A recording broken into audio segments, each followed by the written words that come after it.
ભાવનગર જિલ્લા અને શહેર કોંગ્રેસ સમિતિ તેમજ સ્થાનિક નાગરિકોએ ધારાસભ્ય જિગ્નેશ મેવાણીની આગેવાનીમાં કલેક્ટર કચેરી ખાતે પહોંચીને વિવિધ મુદ્દે ઉગ્ર રજૂઆત કરી હતી। શિહોરમાં પીવાના પાણીની ગુણવત્તાને લઈને લેબોરેટરી રિપોર્ટનો હવાલો આપતા કોંગ્રેસે દૂષિત અને વાપરવા અયોગ્ય પાણીની સમસ્યા દૂર કરી લોકોને શુદ્ધ પીવાનું પાણી ઉપલબ્ધ કરાવવાની માંગ કરી હતી।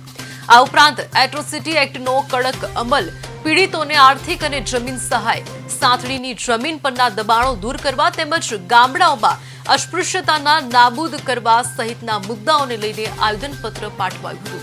સમસ્યાનો યોગ્ય ઉકેલ નહીં આવે તો આગામી દિવસોમાં ઉગ્ર આંદોલન કરવાની કોંગ્રેસે ચીમકી આપી છે।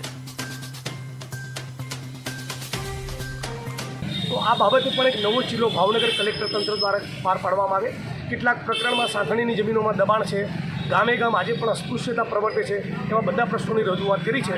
આગામી દિવસોમાં કોંગ્રેસ પાર્ટી દ્વારા અને બધા લડનારા માણસો દ્વારા આ પ્રશ્નનું સમાધાન નહીં થાય એક ઉગ્ર કાર્યક્રમ અમે આપીશું।